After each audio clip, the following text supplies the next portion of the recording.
As we continue in this Easter season, the fourth Sunday of Easter is affectionately known as Good Shepherd Sunday. Whether it be any of the different lectionary cycles that we have, every fourth Sunday of Easter, we get some kind of part, or some part of Jesus talking about and referring to himself as the Good Shepherd. And in that, every year when it gets to this point, it's always something that it hits a core memory for me. So I grew up across the street from my grandparents, and my grandfather, he had a sheep farm. So as I was a kid growing up, I used to see kind of how sheep interact with a shepherd, essentially. My grandpa was a farmer. Sugarcane farmer. He had his own little garden at his house and stuff. He always planting, always harvesting. But the sheep farm was kind of what he managed. One of my aunts and my sister, they were really involved in they did 4-H and showing animals and all that kind of stuff. But just the idea and a lot of the things that Jesus hits on, it's really cool because I have firsthand knowledge of it. It's something, though, I think that not all of us do, or many of us, we don't have. It's not an analogy, or it's not an image that usually speaks really clearly to us, because we don't see this very often in our world today. But for a first century Jew, today's gospel, when Jesus is using some of these images and some of these things, these are very, very common images for a first century Jew. So when Jesus is giving this kind of teaching and he's using language like a sheepfold and saying, I am the gate, and that the sheep follow him and know his voice, all this kind of stuff, this is something that a first century Jew would have known and seen. You got to remember, in the first century, one of the things about sheep that's interesting is that as a piece of livestock, as an animal, they're pretty low maintenance, actually.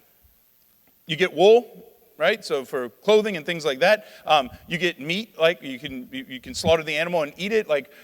You have stuff, and it's a relatively low maintenance, and it's pretty easy to kind of handle and work with. But also for a first century Jew, sheep were necessary for their temple worship. Once a year, they had to procure a lamb and go in and slaughter the lamb for the Passover in the temple. So a first century Jew, in hearing what Jesus is talking about, actually would have understood and seen a lot of these things play out in front of them. So what I want to do today, as we're diving into this, and as Jesus is using this kind of very, very specific language, but that was common knowledge 2,000 years ago, I want to break open a couple of these things just to kind of give you some context, and then hopefully that'll kind of give us maybe a bigger image and a better appreciation for what Jesus is getting at today. At the very beginning, he talks about this thing called a sheepfold. A sheepfold, essentially, in the first century was a sheep pen. And there were two different kinds of sheepfolds. There was one, it was a village sheepfold, and there was a field sheepfold. A village sheepfold was outside of a village. Ooh, wow, okay, commonly known, right? And a field sheepfold, you'd never guess. It was out in the field. Whoa, all right? But these two things, they had kind of they had different kind of roles, and they had almost a different entire culture around them. A village sheepfold, so when shepherds had to go into town, they would spend their time with the sheep out in the fields, but when they had to go into town, whether it be for supplies, whether it be for visits, whatever kind of stuff, what they would do is their sheep would come along with them. And as they would come along, if they were going into a village, they wouldn't bring the sheep in with them, and it was almost like a border of sorts. Basically, they would bring the sheep to the village sheepfold, and there was a person there who was called the gatekeeper. Never guess, they kept the gate, right? They were kind of the bodyguard that would make sure that everything was good, that people would go in, you sign your sheep in, you sign your sheep out. It's sheep daycare, right? So they would bring their sheep, they would leave them in the village sheepfold, in this pen.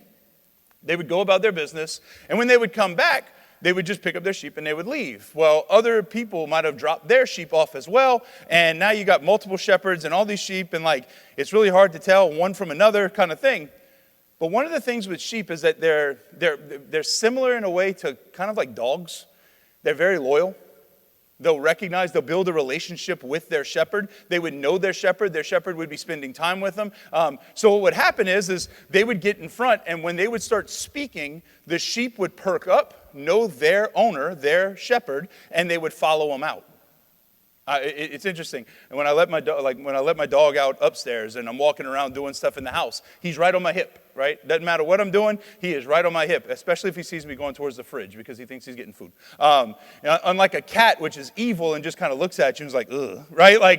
Because they're terrible beings, and dogs are great. And if you don't agree with that, you're wrong. But sheep, what they would do is that they would follow their shepherd, and as Jesus says, right? They know my voice, they follow me. So he might herd them out, but as he's walking from place to place, they were right on his hip. In the pen, the way that this would work is it was basically a stone wall that was just fencing in these sheep, and the only people that would try and come into the pen from outside were bandits or somebody that wished harm or wanted to steal one of the sheep. The gatekeeper was there, and he would be the one that would make sure to keep it protected, kind of were serving as security of sorts. That's what was going on with the village. And then in the other environment that they had was the field sheepfold. And this field sheepfold, the big difference there was, since it was so remote, typically it was just a few walls, or it might have been a cave where it had a small kind of entrance. And what would happen is at night, that's where the shepherd would bring the sheep, use that for their own little pasture of sorts, and the shepherd would sleep across the opening. They couldn't get out, nothing could get in, but they were the protector for their lambs, their sheep. It's interesting because when Jesus is using this image, he's using a common image of my sheep know my voice, they follow me. And as he uses this image, it's not very hard for us to realize what he's saying. Those who follow me, they know my voice. They're in relationship with me. He speaks, they follow. He guides, he leads. And they just go, they're very docile and follow him along. When I was a kid, like I said, my sister, a couple of my aunts, they would do the showing sheep at these 4-H fairs and ag fairs and things like that. And I remember my grandpa one day, he asked me, he said, would you be interested? Do you want to try? And I was like, I never did this before. I'm the one that would go feed the sheep with him and scare them and run them away, that kind of thing. But he's like, would you want to do it? I said, sure. So one day, what he did was he got 2 sheep. One of them was a little bit it wasn't broken yet, it hadn't been broken in yet, it was still rambunctious. It didn't kind of follow and guide and all these kind of things easily. A little bit more stubborn, a little bit more crazy. So he gave that one to my sister, very fitting. And then he had this more gentle one that was really, really docile, really, really passive, really loved to follow directions and things. And he gave that one to me, and of course, made a ton of sense, right? So what we did was we were walking around the yard. And basically, if you've never been to these kind of sheep shows or showing cattle or anything like that, livestock shows, what would happen is that you walk around, the judges kind of see the animal, but then you have to stop at certain points and they have to pose. And if you've got it trained right, it'll pose and then you get a blue ribbon, and I really don't know what goes into it, but that's about all I got, right? Well, we were walking around the yard and he was just trying to get me used to walking with this animal. And my sister is guiding along and that thing is going, no problem. And she's just very, very, very, very gently would kind of guide it one way and it would move that way, and very gently kind of push the other way and it would do the other way. And she just had to kind of move her hand, or it was just very, very gentle, very, very easy, and it did exactly what it was supposed to do. 20 feet behind her, I am fighting for my life with this animal that does not want to listen, right? I am getting dragged. I'm fighting with it. I'm getting angry. I'm starting to cry because I'm a baby and this is terrible, right? All this kind of stuff. And at one point I just gave up, and that was my career in showing sheep and all this stuff. I gave up on it. 2 things. Number 1, my grandpa mixed up which sheep he was giving who, and I guess that was an omen of me. But the more important thing was my sister had done it before. She had spent time with these animals, and they knew her. As she was walking around, she knew the commands. She knew what ways to nudge, what ways to move. By the most slight and subtle way of moving the reins, it knew exactly where to go. It knew how to pose. It knew how to stop. She knew how to tap its leg for it to straighten up. I, on the other hand, was a stranger. I was the little kid that would go and scare them away from their food. So there was no trust, no relationship, no nothing, and the animal fought every step of the way. I share this because I think it's a good illustration for us as followers of the Lord. I think today's gospel and this theme of Jesus being the good shepherd, it begs a question for us. As followers of the Lord, do you know the shepherd? Do you know the shepherd? Because this is what happens. If we know the shepherd, when Jesus is talking about, I'm going to bring mine into the sheepfold, mine know my voice, I will lead them, I will protect them, I will do all these things for them, then that sounds freeing. That sounds great. Like, Jesus, you're the one that's going to lead me. You're the one that's going to tell me what to do. You're the one that's going to give me the next step, whatever that is. You're going to be the one that's going to open the door after graduation. You're the one that's going to fulfill the desire that I have in my heart for this vocation or that vocation. You're the one who's going to move in my heart and guide me to the next step, the next thing. You're the one who's going to open the doors. That sounds awesome if we know the shepherd. Jesus, I can just trust your church and your guidance in this thing and that thing, in the way that the world's going and how I'm supposed to live out my life and what is good for me. You mean to tell me that with moral theology and things like what's best for me, I can trust you? If you know the shepherd, there's freedom there. But if you don't, then that feels very, very disconcerting that I have to trust you with the next thing. If you don't know the shepherd, then wait. You mean to tell me you're not going to tell me right now everything that's going to go on in my life for the next 50 years, that I have to just trust you each step of the way? I don't like that. So I'm going to fight you every step of the way, and I'm going to grasp for control. You mean to tell me that like you're going to put me in this pen and I'm supposed to just like exist and live in this pen, but I don't have the freedom to do what I want, when I want, where I want, how I want? If I don't know the shepherd, that feels very oppressive from the church. What Jesus is getting at today, by opening up this image in this chapter of John's Gospel, it's a very simple question, but it means everything. Do you know the shepherd?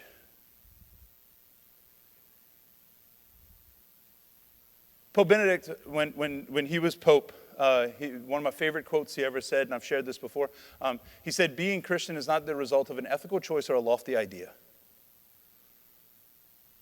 but it's the result of an encounter with a person. Being Christian is not the result of an ethical choice or a lofty idea. Being Christian is not because I follow a moral code or I only listen to Christian music. Being Christian is not just because I think about holy things or I happen to attend a Bible study. Being Christian is not just knowing the facts about the faith that I can name all 10 commandments. Congratulations. Or that I know when to stand, sit, and kneel whenever I'm in Mass. Being Christian is not the result of an ethical choice or a lofty idea. But being Christian is the result of an encounter and a relationship with a person. Do you know the shepherd? Because if you don't, our faith can be something that feels like a high bar that's impossible to reach, a level of perfection that I can't do on my own, a hopeless cause, or it can feel very, very oppressive. There's a story that is circulated at different times about this image, and it's said to have taken place around the end of the 1800s into the 1900s, somewhere in that time, that there was an actor that was going around, and he was traveling around to different theaters in the turn of the century into the 19th to the 20th century. And as he was doing so, he was going around and he was giving speeches. So like famous speeches from history. One of them was like he would do something like maybe from Shakespeare, like a soliloquy from Shakespeare, or maybe he would do a speech from like an epic, like of Homer or something, like some of these like big cultural dynamic kind of speeches that people knew. And then at the end of him doing his thing, at the end of him doing his performance, one of the things that's said to have happened is that this actor, he looks at the group, the audience in front of him, and he starts to take requests. And there was a priest that was a couple of rows in, sitting towards the front. And as he's taking these different requests, he's doing these different speeches, the priest raises his hand and says, "What about Psalm 23? It was our sponsor of Psalm today. Most famous psalm probably in all of the Old Testament. And the priest says, "What about Psalm 23? And the man stops for a second, he looks at him and he says, "I'll make a deal with you, Father. I'll do it first if you do it next." The priest looks at him and says, "Sure." So there he goes. The actor gets up and he starts. And I'm not a holy priest, so I got to read it. But he says, "The Lord is my shepherd. I shall not want. In verdant pastures he gives me repose. Near restful waters he leads me. He revives my soul." Perfect diction, perfect inflection, following all the rules of rhetoric that he's supposed to do. Very, very beautiful, very, very wonderful. And everybody at the end of it stand up together and they cheered for him. Beautiful. And after the cheers kind of calmed down, he looked at the priest and he says, "You're up." So the priest gets up, old man kind of hunched over. And he looks at the audience in front of him and he says, "The Lord is my shepherd. There's nothing I shall want. Fresh and green are the pastures where he gives me repose. Near restful waters he leads me. He revives my soul." Priest gets through it, and its audience is silent. Except in different corners of the auditorium, you can hear people wiping their eyes. The only thing that it provoked was tears. The actor stood back in awe watching this holy priest. He steps up and he says, "Ladies and gentlemen, the difference is I know the text. He knows the shepherd."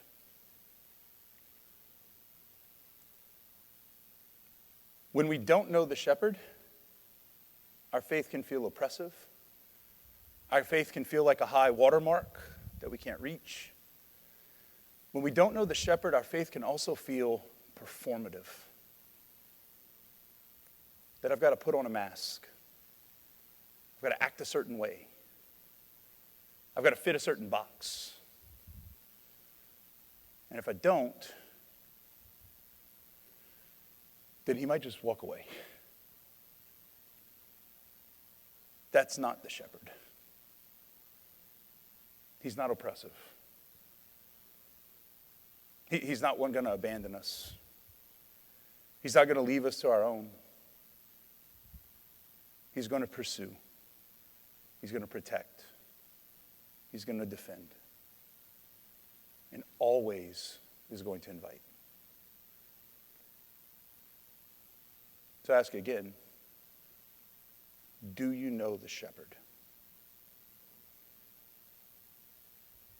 As we come to Mass tonight, the invitation from the church, I think the invitation from the scriptures, the invitation from the Lord himself, I believe, is that we would just continue to be close to, and continue to grow deeper in our relationship with knowing who the shepherd is, who Jesus has revealed himself to be. This is what we do every time we come to Mass. This is what we do every time we come to any of the sacraments. This is what we do when we go to pray. Is we simply seek the shepherd. And we ask the Lord, reveal to us who you are. And drive out any misconceptions that I might have.